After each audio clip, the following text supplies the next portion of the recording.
friends, this is Selva. Day by day we are uploading IT related videos, contents, subscribe to this channel Infinity Peanuts.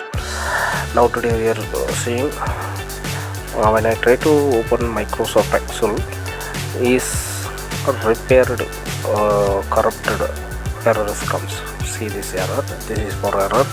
I am put on thumbnail in my uploaded this video.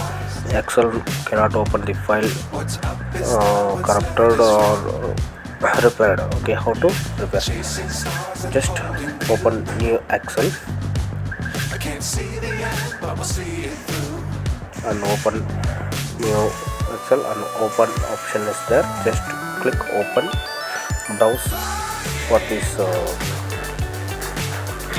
Excel, which one your product, select and here open and repair. Just repair it. Now working. Okay, just once save it in another location. This is for first video, first part of how to repair Excel. Okay, and next video how to repair software using. Okay, how to repair using software. Now this is working fine. Subscribe. Next video we are given software based.